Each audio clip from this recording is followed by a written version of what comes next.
आज का हमारा टॉपिक है रेशियो एंड प्रपोर्शन। तो हेडिंग लगाइए रेशियो एंड प्रपोर्शन।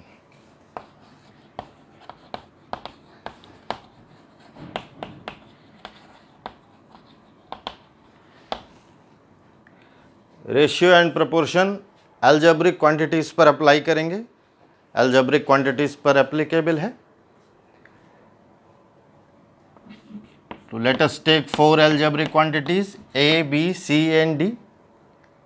इनमें से 2 क्वांटिटीज़ ले लीजिए ए और बी, और इनको एक फ्रैक्शन के फॉर्म में लिख लीजिए ए अपॉन बी। और दूसरी क्वांटिटी सी और डी जो बची है उनको भी ले लीजिए, उनको भी एक फ्रैक्शन के फॉर्म में लिख लीजिए। तो ये जो फ्रैक्शन आया है ये रेशियो है, दिस इज कॉल्ड रेशियो। ये भी एक रेशियो है। अब अगर ये रेशियो इस रेशियो के बराबर हो तो हम कहेंगे कि ये चारों क्वांटिटीज़ प्रोपोर्शन में हैं। यानी अगर ये रिलेशन एग्जिस्ट करता है तो A, B, C, D are in proportion. ये चारों क्वांटिटीज़ प्रोपोर्शन में होंगी। अब 4 क्वांटिटीज़ प्रोपोर्शन में है तो इनको किस तरह से नोटेशन में लिखा जाएगा? अगर 4 क्वांटिटीज़ प्रोपोर्शनल हैं तो उनको प्रोपोर्शन का साइन इस तरह से दिया जाएगा, A is to B is proportional with C is to D। ये हो गई प्रोपोर्शन की बेसिक डेफिनेशन। तो 4 quantities can be in proportion, less than 4 quantities can also be in proportion, उसको भी डिस्कस करेंगे। लेकिन उसके पहले हम कॉन्टिन्यूड प्रोपोर्शन डिस्कस करेंगे। सपोज A बाई B ये एक रेशियो है, सपोज B बाई C ये भी एक रेशियो है, C बाई D ये भी एक रेशियो है, D बाई E ये भी एक रेशियो है। अब अगर ये सभी रेशियोज इक्वल हों, ये सभी रेशियोज इक्वल हों तो हम कहेंगे कि ये रेशियोज कॉन्टिन्यूड प्रोपोर्शन में हैं। कॉन्टिन्यूड प्रोपोर्शन, ये सभी रेशियोज कॉन्टिन्यूड प्रोपोर्शन में हैं। इसमें क्लियरली विजिबल है कि इसका डिनोमिनेटर और इसका न्यूमरेटर सेम है, इसका डिनोमिनेटर और इसका न्यूमरेटर सेम है। जब डिनोमिनेटर और न्यूमरेटर इस तरह से सेम हो और रेशियोज की इक्वलिटी एग्जिस्ट करे तो उसको कहा जाता है कि कॉन्टिन्यूड प्रोपोर्शन में है, तो उसको कॉन्टिन्यूड प्रोपोर्शन में बोला जाएगा।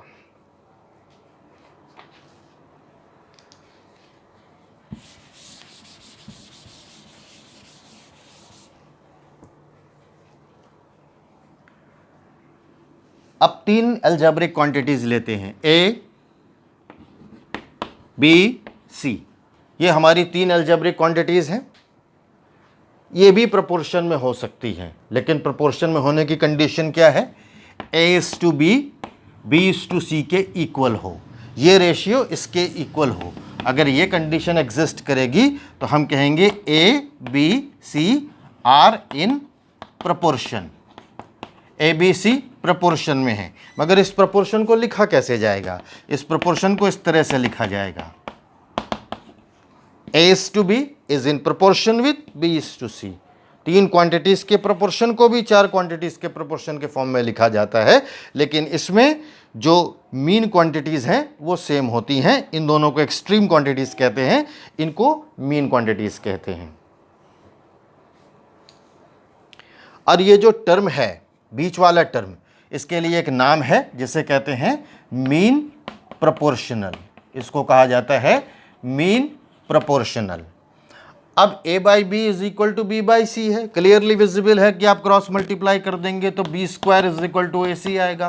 तो अगर 3 क्वांटिटीज़ हैं जो प्रोपोर्शन में है तो जो मीन प्रोपोर्शनल है उसका स्क्वायर बाकी दोनों क्वांटिटीज़ के मल्टीप्लिकेशन के इक्वल होता है, उनके एक्सट्रीम्स के इक्वल होगा।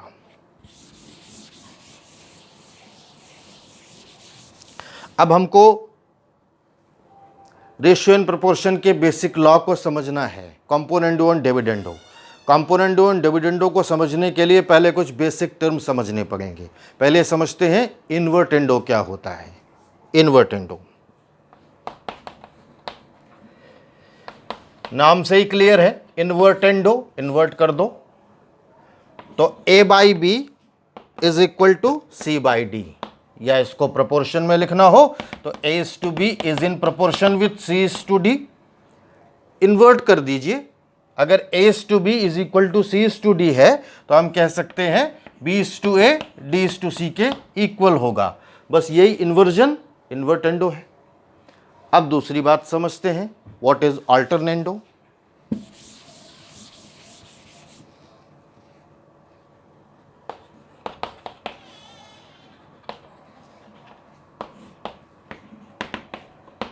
प्रोपोर्शन लीजिए, a is to b is in with proportion with c is to d।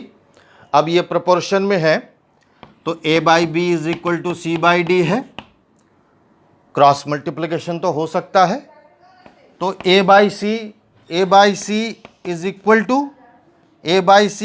To b by d होगा। तो ये क्रॉस मल्टीप्लिकेशन में है, जब ये क्रॉस मल्टीप्लिकेशन में है तो इसको अल्टरनेंडो कहा जाएगा। इस प्रॉपर्टी को, जिस प्रॉपर्टी से ये क्रॉस मल्टीप्लिकेशन हो गया उस प्रॉपर्टी का नाम है अल्टरनेंडो। तो अल्टरनेंडो वो प्रॉपर्टी है जो क्रॉस मल्टीप्लिकेशन की तरह बिहेव करती है। अब हमको समझना है कॉम्पोनेंडो क्या होता है। देखिए, अगर एक प्रोपोर्शन है a is to b is in with proportion to c is to d, तो हमको समझना है कॉम्पोनेंडो क्या चीज होती है। ये सब अलजेब्रिक क्वांटिटीज हैं, रियल नंबर्स पर एप्लीकेबल हैं। अब रियल नंबर्स पर एप्लीकेबल है तो a upon b is equal to c upon d है। न्यूमरेटर में डिनोमिनेटर को ऐड करना है। न्यूमरेटर में डिनोमिनेटर को ऐड करने का क्या मीनिंग है, a plus b upon b this is equal to c plus d upon d. ये जो पहला एक्सप्रेशन है ये दूसरे एक्सप्रेशन के इक्वल है। ये कैसे इक्वल है, क्योंकि कॉम्पोनेंडो की प्रॉपर्टी यही कहती है। द प्रॉपर्टी ऑफ कॉम्पोनेंडो हमको यही बताती है कि ये दोनों टर्म्स इक्वल हैं।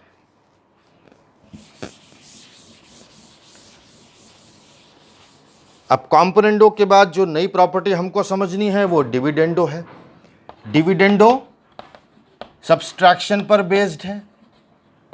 डिविडेंडो की प्रॉपर्टी क्या है, चार क्वांटिटीज हैं प्रोपोर्शन में, a is to b c is to d proportion में है, तो न्यूमरेटर में आप a minus b upon b is equal to c minus d upon d ये करेंगे तो कहा जाएगा कि आपने डिविडेंडो अप्लाई किया है। तो ये जो चीज़ है किसके इक्वल होगी, a by B is equal to c by d के इक्वल होगी। यानी एक्सप्रेशन 1 और एक्सप्रेशन 2 इक्विवेलेंट है। आप पूछेंगे कैसे, ये डिविडेंडो की प्रॉपर्टी से इक्विवेलेंट है, ये दोनों चीज़ एक ही हैं। अगर ये दिया है तो आप ये कर सकते हैं और ये दिया है तो सीधे ये लिख सकते हैं। तो ये कॉम्पोनेंडो एंड डिविडेंडो की बेसिक प्रॉपर्टीज़ हैं। तो इन्हीं दोनों लॉस को, कॉम्पोनेंडो और डिविडेंडो को जब कंबाइन किया गया तो हमारा लॉ बना कॉम्पोनेंडो एंड डिविडेंडो। तो कॉम्पोनेंडो एंड डिविडेंडो के लॉ को डिफाइन करने के लिए भी हमको प्रोपोर्शन लेना पड़ेगा। a is to b is equal to c is to d proportion हमने ले लिया। तो कॉम्पोनेंडो एंड डिविडेंडो का लॉ हमारा क्या कहता है, कॉम्पोनेंडो डिविडेंडो का लॉ क्या कहता है कि a plus b upon a minus b is equal to c plus d upon c minus d. Numerator में ऐड करना है, डिनोमिनेटर में सब्सट्रैक्ट करना है। कॉम्पोनेंडो को और डिविडेंडो को आपने ऐड कर दिया, दोनों लॉस को कंबाइन कर दिया, तो हमारा जो लॉ बना वो कॉम्पोनेंडो एंड डिविडेंडो का बना। अब हम इसके बाद समझते हैं कन्वर्टेंडो का लॉ क्या होता है।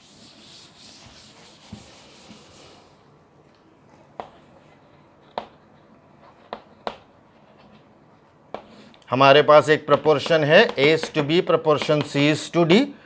इसको हम a by B is equal to c by d लिख सकते हैं। अभी तक हम ऑपरेशन न्यूमरेटर में कर रहे थे, ऑपरेशन डिनोमिनेटर में भी कर सकते हैं। तो डिनोमिनेटर में ऑपरेशन किया तो a upon a minus b is equal to c upon c minus d. तो ये जो लॉ हमारा है ये कन्वर्टेंडो का लॉ है, यानी ये एक्सप्रेशन नंबर 2 एक्सप्रेशन के इक्वल है। This law is called the law of convertendo. अब रेशियो प्रोपोर्शन पर फोकस करते हैं।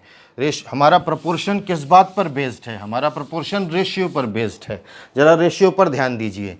A बाई बी ये एक रेशियो है। रेशियो सिमिलर क्वांटिटीज़ पर अप्लाई होता है।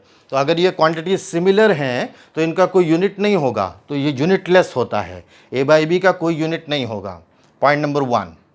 दूसरी बात ये है कि इनके कुछ नाम होते हैं। A/B है, तो A/B में A को आप क्या कहते हैं? एंटीसीडेंट।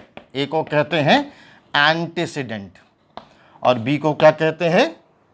कॉन्सिक्वेंट। B को कहते हैं कॉन्सिक्वेंट और A को कहते हैं एंटीसीडेंट। तो ये बेसिक टर्म्स हैं, बेसिक नाम हैं, इनको समझ लीजिए। अब इसके बाद हमको समझना है कंपाउंडेड रेशियो क्या होता है। What is compounded ratio? तो हेडिंग लगाइए कंपाउंडेड रेशियो।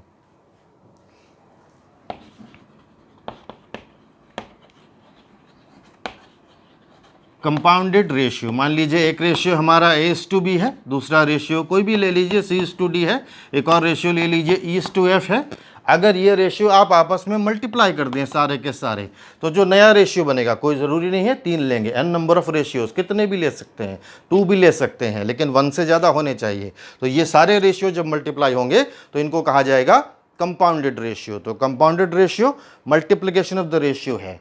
अब इसके बाद हमको समझना है कि डुप्लीकेट रेशियो क्या होता है, ट्रिप्लीकेट रेशियो क्या होता है।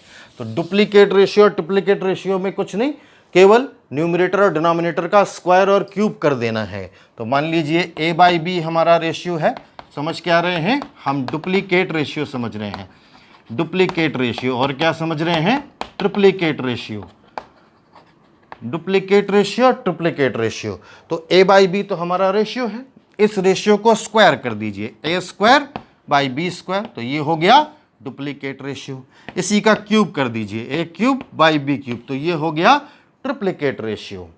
अब अगर इसी रेशियो को आप √A अपॉन √B लिख दीजिए, तो ये क्या हो जाएगा? सब डुप्लीकेट रेशियो हो जाएगा। दिस विल बी कॉल्ड सब डुप्लीकेट रेशियो। और इसी को अगर आप थर्ड रूट में लिख दीजिए, √A upon third root of B, तो ये हो जाएगा subtriplicate ratio, subtriplicate ratio. तो रेशियो में अलजेब्रिक ऑपरेशंस को अप्लाई करने के लिए ये बेसिक बातें हमको मालूम होनी चाहिए। डुप्लीकेट रेशियो, ट्रिप्लीकेट रेशियो, सब duplicate ratio, subtriplicate ratio. और एक बेसिक बात और समझनी है जिसको कहते हैं रेसिप्रोकल रेशियो। तो A बाई बी है, A बाई बी को अगर हम B बाई A करते हैं तो B by A by b का रेसिप्रोकल रेशियो है। तो B by A is reciprocal of A by b. ये रेशियो प्रोपोर्शन के बारे में बेसिक बात हो गई। अब हम लोग कुछ न्यूमेरिकल से स्टार्ट करते हैं, कुछ क्वेश्चंस की प्रैक्टिस करेंगे, तो रेशियो प्रोपोर्शन हमको उससे बिल्कुल क्लियर होगा कि इसका कॉम्पोनेंडो एंड डिविडेंडो के लॉ का एप्लीकेशन किस तरह से होगा। तो एक क्वेश्चन लेते हैं।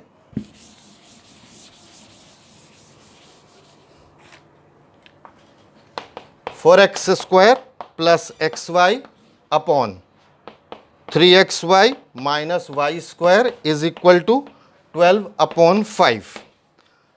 तो you have to find x plus 2y ratio 2x plus y। ये एक्सप्रेशन आपको दिया गया है और ये रेशियो आपको निकालना है, यानी इस एक्सप्रेशन को सिंप्लीफाई करना है।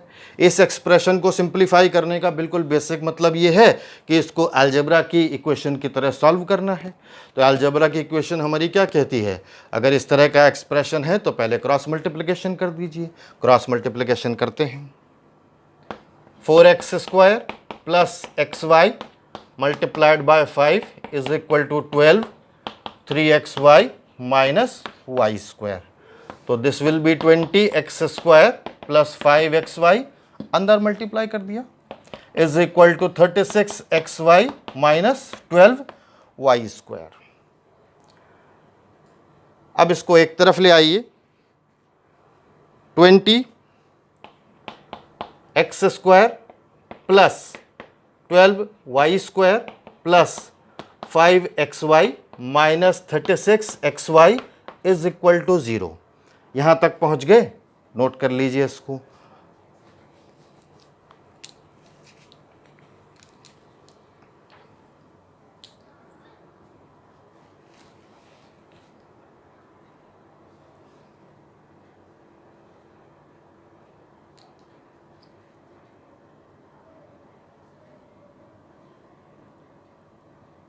तो हमारे पास बेसिक इक्वेशन आ गई 20x² प्लस 12y² और 5xy माइनस 36xy क्या हो गया? Minus 31xy। तो यहीं से शुरू करते हैं अब।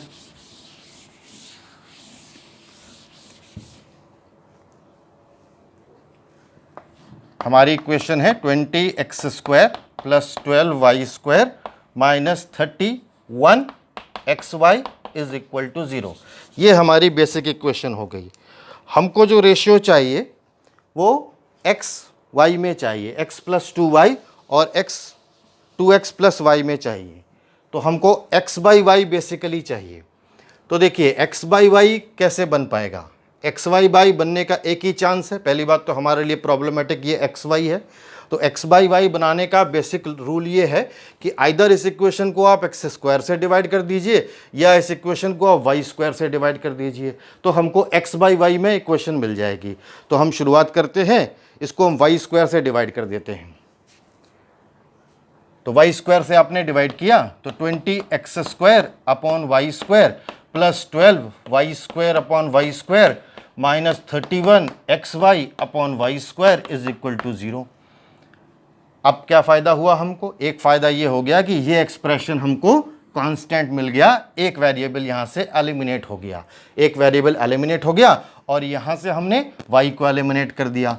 तो हमारी इक्वेशन बन गई 20x² upon y square plus 12 minus 31x upon Y.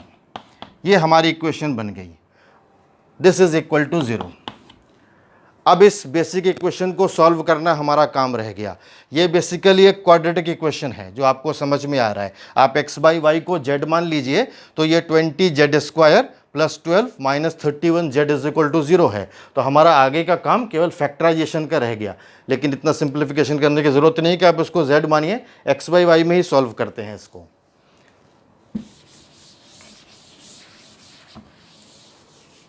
तो हमारी इक्वेशन हो गई 20x² by y square minus 31xy plus 12 is equal to 0। अब हमको इसका फैक्टराइजेशन करना है। फैक्टर किस तरह से करने हैं कि मल्टीप्लाई करें तो 20 into 12y, 20 into 12 is what? 240। तो 240 आना चाहिए मल्टीप्लाई करने पर, और ब्रेक होने पर माइनस 31 आना चाहिए। तो ब्रेक होने पर माइनस 31 आए और मल्टीप्लाई करने पर 240 आए। ये कैसे होगा?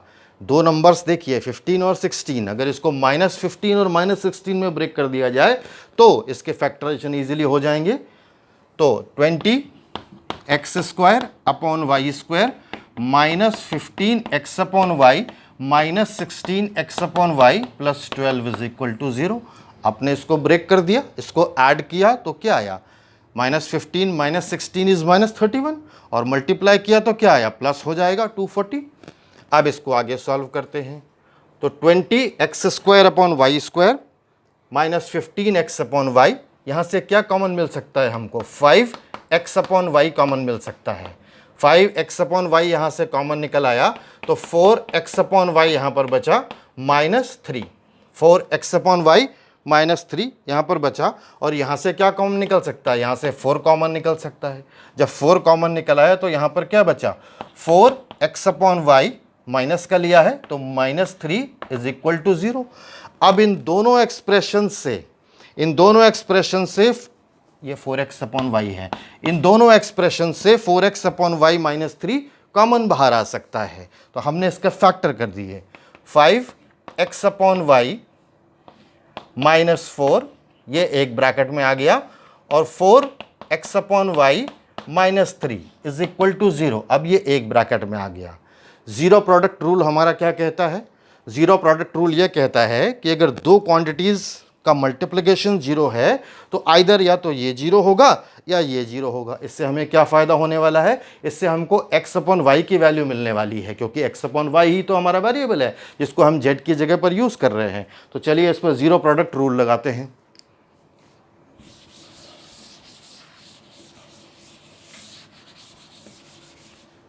तो हमारी इक्वेशन आ गई 5x upon y minus 4 is equal to 0, या तो ये 0 हो सकता है, यानी 5x upon y is equal to 4, यानी x upon y is equal to 4 upon 5। ये पहला केस बना कि x अपॉन वाई 4 अपॉन 5 के बराबर है। और दूसरा केस ले लीजिए, दूसरा केस हमारा क्या कह रहा है, 4x upon y minus 3 is equal to 0, मतलब 4x upon y is equal to 3, मतलब x upon y is equal to 3 upon 4। तो हमारे पास दो केस आ गए कि x अपॉन वाई 4 अपॉन 5 के बराबर है और x अपॉन वाई 3 अपॉन 4 के बराबर है। इन दोनों केसेस से हमको जो डिजायर्ड वैल्यू है वो चाहिए।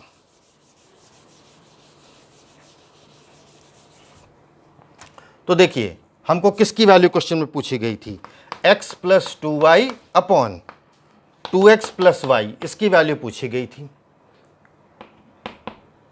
ठीक, तो जब केस 1 है कि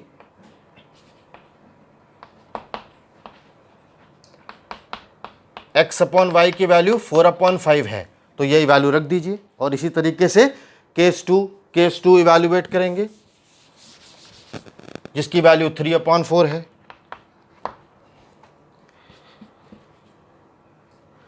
तो अब इसको कैसे हम सॉल्व कर सकते हैं, यहां पर जरा y से डिवाइड करिए, x अपॉन वाई प्लस 2, और यहाँ भी जरा y से डिवाइड कर दीजिए 2x अपॉन वाई प्लस 1। तो यहाँ पर आप x अपॉन वाई की वैल्यू रख दीजिए, कितनी वैल्यू है 4 अपॉन 5 प्लस 2, और यहाँ पर वैल्यू रख दीजिए 2 इंटू 4 अपॉन 5 प्लस 1, वैल्यू रख दिया आपने। तो एक वैल्यू ये आ गई, इस वैल्यू को निकाल लीजिए। दूसरे केस में क्या करेंगे आप, x upon y plus 2 upon 2 x upon y plus 1, तो यहाँ पर वैल्यू क्या रख दीजिए 3 upon 4 plus 2 upon 2 3 upon 4 plus 2।